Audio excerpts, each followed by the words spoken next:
목사님께서 저의 어떤 모습을 보시고 여기 강사로 또 이렇게 뽑아주셨는가 굉장히 궁금했는데 제 인상 보고 그렇게 뽑아주셨다니까 이제 답이 풀렸습니다. 인상은 내면의 표현이죠. 링컨 대통령이 나이 40이 되면은 자기 인상에 대해서 책임을 지라고 이렇게 얘기를 했답니다. 링컨 대통령의 그 요구에 제가 어느 정도 합격했는가 싶습니다. 목사님 말씀을 들으니까 정말 감사합니다. 행복하면은 우리가 좀 오픈 디스커션으로 좀 얘기해 볼까요? 행복하고 관련된 단어 하나씩 좀 불러주실까요? 어떻게 하면 행복이라는 게 뭔지 한번 해볼까요? 한번 우리 저 장모님부터 행복에 관련된 단어 하나.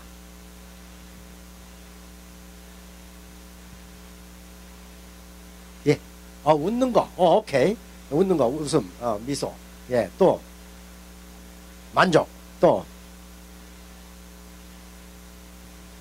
나눔. 예, 또 뒤에서 좀 말씀해 주실까요? 사랑. 예, 아주 중요하죠. 또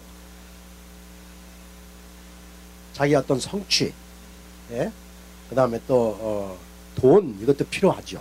그렇죠? 예, 자기 자신에 대한 어떤 긍지감, 자존감, 이런 것도 행복의 요건이 될 수 있죠. 또 축복을 많이 해주는 사람, 또 축복을 많이 받는 사람, 행복의 그 요건이 될 수 있죠. 예.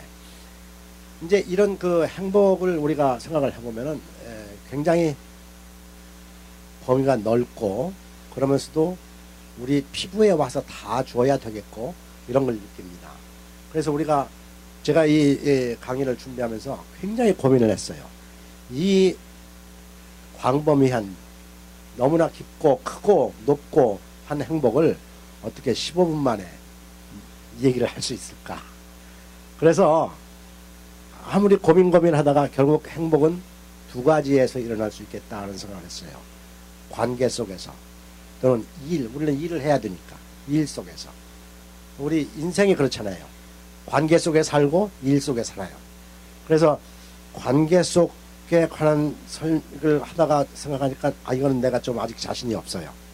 그래서 일 쪽으로 준비를 했거든요. 근데 마침 그게 또 우리 장로님께서 관계 속의 행복을 또 말씀해 주시네요. 감사합니다. 제 짐을 반절 덜어주셨어요. 일 속에서 그 행복을 찾는 거, 이제 제 어렸을 때부터 쭉 얘기하자면 시간이 또 모자라고, 그래서 다 거두절미하고 현재 하고 있는 일을 어떻게 내가 하게 됐으며 그 일을 통해서 어떤 행복을 느끼고 사는지 그거 부분만 이렇게 따로 띄어서 말씀을 드리는 게 좋을 것 같습니다. 저는 지금 여러분이 보시다시피 항상 이 스마일을 하고 살았어요. 어려서부터 이렇게 배워왔고 막둥이로서 귀염을 다 받고 자랐기 때문에 아주 행복하게 지냈습니다. 그런데 자라면서 뭐 잘 하려고 한 것이 과욕이 돼서 실패하는 경우 많이 있잖아요. 여러분 많이 겪으셨죠. 또 뭔가 좀 이렇게 좀 독특하게 해보려고 한 것이 실패가 되기도 하고, 그래서 실패를 거듭하게 되죠. 그랬는데 항상 그러면서도 제 마인드의 그 중심에는 나보다는 남을 귀히 여기는 그런 게 좀 있었던 것 같아요. 그렇게 어려서부터 교육을 받아왔고, 그래서 남을 돕는 일이라면 특별히 돈 안 드는 일 같으면 또 잘 했었어요. 어느 해에 미국에 와서 어느 해에 제 아는 사람이 자기가 트리플 A의 보험을 가지고 있는데, 이게 무슨 말이 안 통해 가지고 가서 뭘 일을 해야 되는데 도와달라고 그래요. 그래서 이제 역시 남 돕는 일을 하면 또 발벗고 나서니까 또 나섰죠. 그래서 트리플 A 사무실에 갔습니다. 가서 이제 필요한 일을 다 얘기를 하고, 그러고 나서 주위를 둘러보니까 트리플 A 사무실 분위기가 너무 좋아요. 제가 그 전에도 미국 직장에 또 일도 해봤지만은 거기하고는 상대가 안 돼요. 너무 밝고 적극적이고 그리고 아주 좋아요. 서비스도 참 잘해주고 지나가는 말로 일 다 끝내고 나서 Do you guys hire? 하고 물어봤단 말이에요. 그랬더니 Yes we do. 그래요. 아 그래? 그러면 애플리케이션 어딨냐고. 그때 마침 저는 이제 원래 하던 무역업을 접고 또 좀 오랜 동안에 방황이 좀 있었어요. 그런 과정이었기 때문에 anytime 그런 사무실에서 일할 수 있는 기회가 주어진다면 얼마든지 하겠더라고요. 그래서 이제 그 애플리케이션을 써내고 이제 시험을 보라고 그래요. 이제 필기 시험을 보는데 계산기를 하나 주고 보험료가 한 달에 100불인데 10%를 디스카운트 해주면 얼마를 내면 되느냐 이런 정도의 수준이에요. 시험이. 그거야 뭐 계산기 없이도 할 수 있는 거 아니에요. 그래서 이제 필기 시험은 아주 수석 합격을 했습니다. 그럼 이제 면접 시험을 4번을 봐야 된다고 해요. 어이구 이거 큰일 났구나. 뭘 물어볼까. 근데 뭐 오리무중이죠. 뭘 물어볼지. 이제 첫 번째 면접에 갔더니 뭐 자기 인적사항, 가족사항 뭐 이런 걸 물어봐요. 오케이 그건 뭐 했고. 두 번째 이제 인터뷰에 갔더니 하는 얘기가 What do you know about insurance? 그래요. I don't know anything about it. The only thing I can remember. 하고는 이제 내가 미국에 와서 자동차를 샀는데 보험을 들어야 된다고 그래서 보험을 샀다.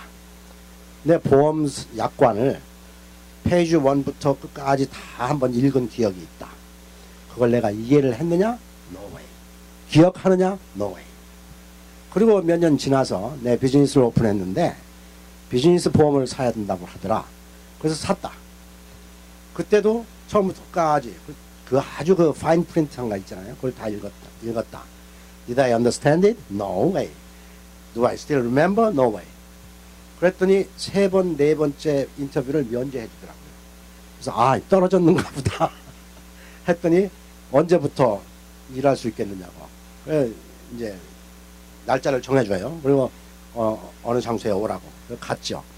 석 달 열흘 동안을 풀타임으로 트레이닝을 시켜줘요. 월급 주어가면서. 그렇게 해서 이제 보험업에 입문을 하게 됐습니다. 그때 트레이닝 받은 것이 얼마나 지금도 나한테 도움이 되는지 몰라요. 그게 21년, 93년, 22년 전인 일인데. 그래서 미국에서는 정말 어깨 너머로 뭘 배워서는 되는 일이 없구나. 정말 전문적으로 트레이닝을 받고 전문적인 지식과 애티튜드가 몸에 배야 되겠구나 하는 걸 느꼈어요.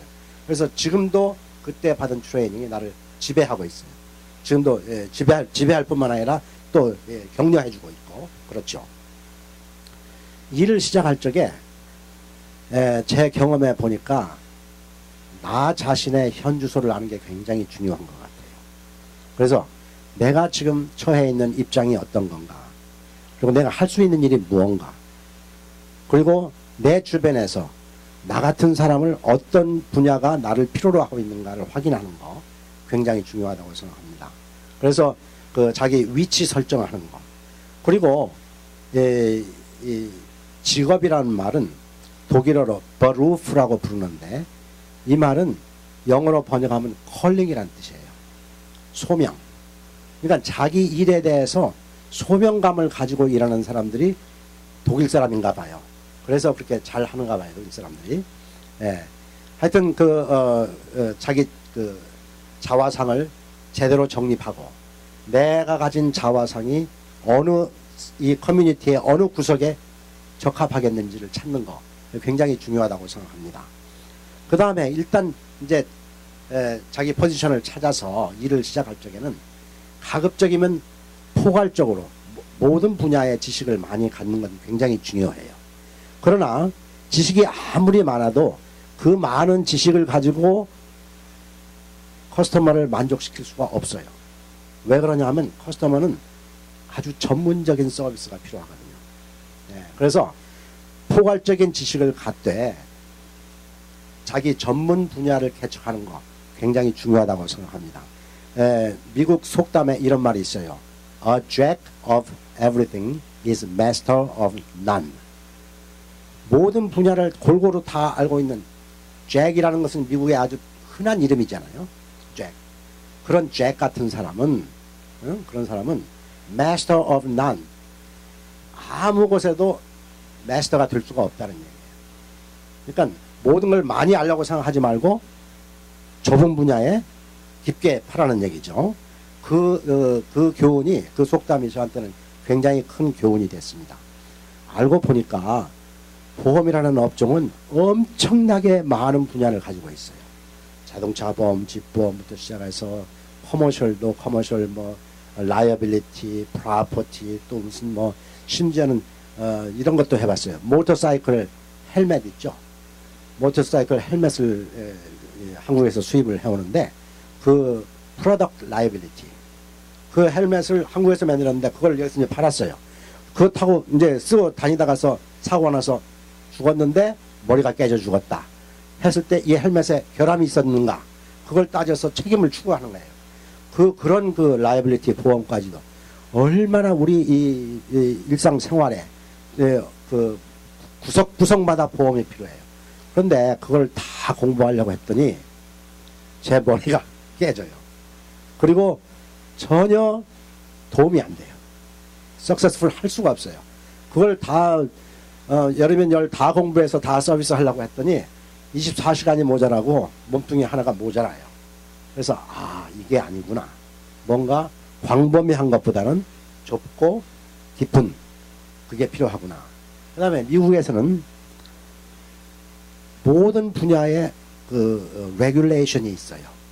그래서 자기 가령 식당에서는 식당이 지켜야 되는 룰이 있고 또 보험사에서는 보험사가 지켜야 될 룰이 있고 프로덕트마다 룰이 있고 이런 걸 컴플라이언스라고 부릅니다.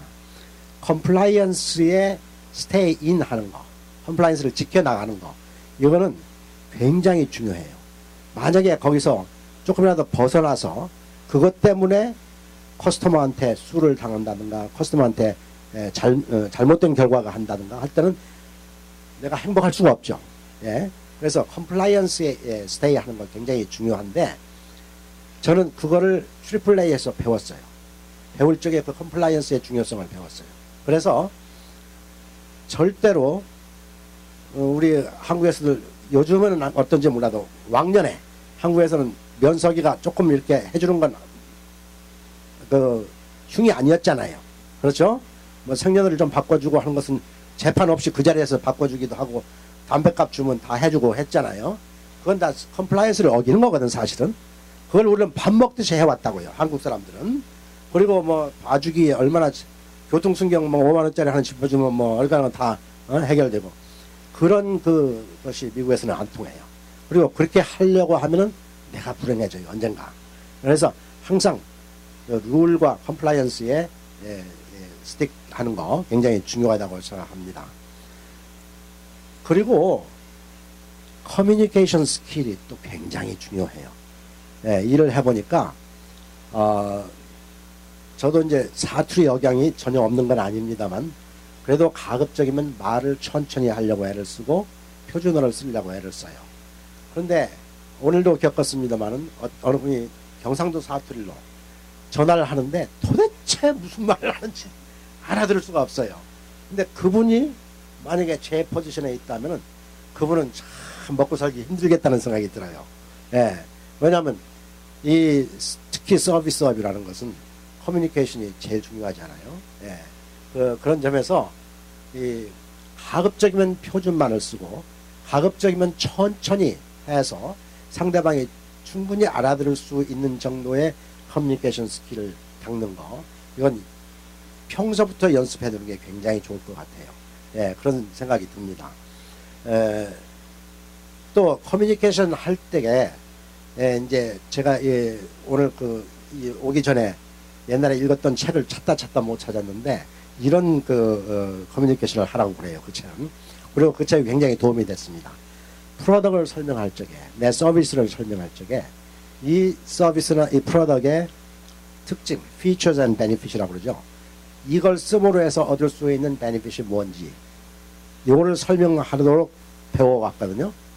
그런데 그걸 쭉 프랙티스를 했는데 만족스럽지가 않아요.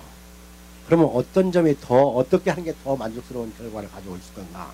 이건 이제 세일즈 테크닉이면서도 또 우리가 비록 일을 떠나서 하는 일상생활에서도 응용할 수 있는 그런 테크닉 같아요. 가령 이렇게 예를 들어보죠. 저는 이제 은퇴 재정 관리를 주로 많이 하고 있는데 이런 일을 해보죠. 은퇴하신 분들이 가장 고마워하는 것이 뭐라고 생각하나요? 하면은 소셜 시큐리티 연금이라고 그래요. 소셜 시큐리티 연금 제일 고마워하죠. 왜 고맙다고 생각합니까? 이것은 내가 살아있는 한 계속 나와주니까. 그렇죠. 그건 법이 그러니까 계속 나와줘요. 그런데 문제가 뭡니까? 금액이 좀 너무 적어요. 아, 그렇죠. 예. 물가를 따라잡을 수가 없죠. 그렇다면은 그 금액이 적다고 하는 그 갭을 채울 수 있는 그런 플랜이 있다고 생각하시면 어떻겠습니까? 아, 그거 참 좋겠네요. 상대방한테서 그거 참 좋겠네라고 하는 대답을 얻을 수 있는 커뮤니케이션 스킬. 이게 굉장히 중요하다는 거예요. 그래서 그거를 응용을 해보니까 굉장히 도움이 돼요.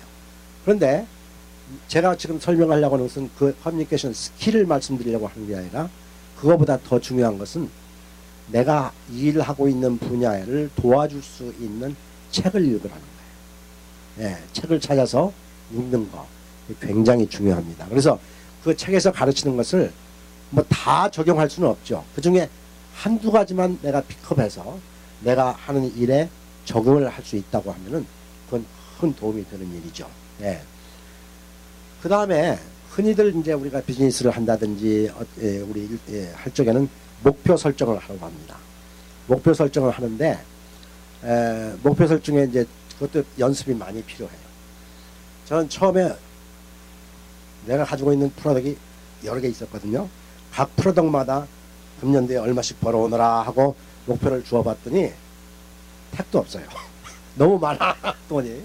그래서 이제는 저도 아까 전문성하고 좀 문제가 되는 연관이 되는 얘기인데 저는 라이선스를 자동차 보험, 집보험을 할 수 있는 PNC, Property and Casualty 라이선스가 있고 Life and Health 라이선스가 따로 있어요. 다 가지고 있었고 또 증권을 다룰 수 있는 또 라이선스까지 그걸 다 해놨었습니다.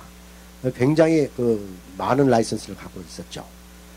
그랬는데 아까 말씀드린 대로 전문적으로 자꾸 파고들다 보니까 필요 없는 부분, 거치장스러운 것들이 있어요.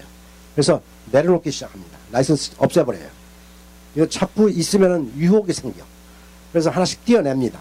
PNC 라이선스 없애버렸고, 증권 라이선스 없애버렸고, 이런 식으로 해서 나에게 꼭 필요한 라이선스만 가지고 일을 하는 거예요. 그게 포괄적인 지식은 이때 전문성을 살리는 방법이에요. 그래서 자기 분야를 깊게 파라는 거. 그리고 목표 설정할 적에도 그런 군더더기가 많으니까 목표 설정이 잘 안 돼요. 그래서 다 없애고 나니까 목표 설정이 간단해져요. 심플해지죠. 내 머리가 굉장히 단순해집니다. 그렇게 해서 하는데 내가 금년에 이만큼 필요하다 라고 하는 부분에 130%를 일단 골을 잡아요. 왜냐하면 우리가 이제 다름질을 해보면은 대개 100m 달리는 데 있어서 한 80m쯤 가면은 지루해지고 힘이 딸리기 시작한대요. 그게 일반 사람들의 공통된 그거랍니다. 그래서 목표를 130% 정도 잡아놓고 거기에 80% 하면은 실제로는 100% 정도 온다는 거예요. 그렇게 잡는 훈련을 해봤죠. 그래서 이제 해마다 연초가 되면은 내가 이만큼 금년 안에 해야지 하고 컴퓨터에 앉아서 이제 스프레드시트를 이제 만들어 봅니다. 이렇게 만들어 보고 한번 꿈을 가져보는 거예요. 그리고 이제 한 3개월에 한 번씩 아니면 반년에 한 번 이렇게 그걸 되돌아봐요. 어디까지 왔나 하고. 그렇게 되돌아보는 것은 왜냐하면 그 꼭 이루어야 되기 때문에가 아니에요.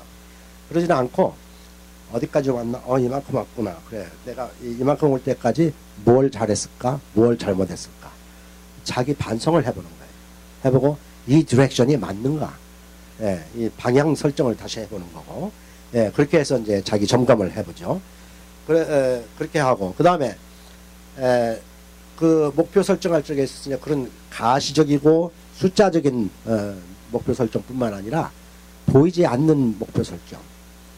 내가 돈 외에 업무 외에 내가 누구한테 어떤 일을 어떻게 해왔는가 내 주변의 사람들한테 그런 것도 한번 목표 설정을 해볼 필요가 있죠. 그래서 가령 과거에 내가 이렇게 살았는데 금년에는 조금 더 베풀고 살겠다. 또 감사하고 살겠다. 이런 자기 그 생각이 있을 적에 그 목표 설정 옆에다 가서 같이 써놓는 거예요. 그래서 반성할 적에 내가 이렇게 살았나? 다시 한번 반성해보는 거 아주 좋은 기회가 됩니다. 그 다음에 모든 일을 A부터 Z까지 자기가 하려고 하는 사람이 있어요. 그건 능률이 참 안 올라요. 그래서 내가 잘하는 부분은 내가 하고 남이 해서 더 좋을 부분은 남한테 맡기는 거 굉장히 중요하다고 생각합니다. 저는 그림하고는 아주 소질이 없는 사람이거든요. 그래서 광고를 디자인 시킨다든가 하는 것은 전부 남한테 맡겨요. 그리고 맡기되 아예 사례도 넉넉히 생각을 합니다. 왜냐하면 그건 크리에이티브한 건데 창조적인 건데 값을 매길 수가 없잖아요. 그래서 그냥 넉넉히 줘요. 그리고 알아서 해달라고. 그러면 좋은 결과가 나오더라고요. 그 분야에 내가 무식한 사람이 그걸 가지고 또 흥정해서 깎으려고 하면은 졸작밖에 안 나온단 말이에요. 당연히. 그래서 저는 좀 너그럽게 그냥 이렇게 생각을 하지요. 이렇게 하다 보니까 좋은 작품이 나오고 또 반응도 그 작품을 썼을 적에 반응도 좋고 그런 걸 느끼죠. 그 다음에 이제 어느 정도 비즈니스가 이제 잘 원활하게 돌아가는데 이런 생각을 해봐요. 어떤 어퍼튜니티가 저한테 오게 돼요. 오게 되는데 뭔가 좀 현재까지 안 턴 일을 새로운 일을 시작해야 될 그런 기회가 오는데 그런 기회가 오면 잡으세요. 잡고 한번 해보세요. 우리가 이제 인생을 살면서 이런 걸 겪어봅니다. 지나간 세월에 그런 기회가 왔었는데 그때 그걸 잡을 걸 했어야 될 건데 않고 지나간 것이 후회하는 경우가 있습니다. 아주 비근한 예로 저희 집사람 앉아 있습니다만은 같이 샌프란시스코 여행을 갔어요. 했는데 가서 보니까 제가 여기서 하는 광고 마케팅이 남가주에만 적용이 되고 북가주에는 안 가요. 그걸 몰랐습니다. 알긴 알았지만은 그렇게 심각하게 생각하지 않았죠. 그리고 그쪽 분야에서 이렇게 그 동네에서 살펴보니까 제가 하고 있는 업무를 전문적으로 하는 사람이 없어 보여요. 그래서 그렇다면은 여기에 있는 사람한테도 내 서비스에 혜택이 주어져야 되는 거 아닌가 하고 그쪽에 이제 양쪽 신문사를 만나보고 이렇게 해서 했더니 사실 그래요. 제 집사람하고 상의를 했죠. 이쪽에도 우리가 손을 한번 뻗어볼까? 했더니 집사람이 하는 얘기가 더 나이 먹어서 그때 그래 볼 걸 하고 걸 하지 말고 해보자고 아주 용기를 줘요. 그래서 시작을 했습니다. 그래서 이제 마케팅을 시작을 했는데 아직 구체적인 결과는 없어요. 그러나 관심 가진 분들이 많이 전화를 해오고 이렇게 하면서 내 영역이 넓어지는 그런 모습을 볼 수가 있습니다. 두서없이 말씀드렸습니다만은 그런 행복을 같이 좀 공유했으면 좋겠습니다. 네, 감사합니다. 큰 박수 부탁드리겠습니다.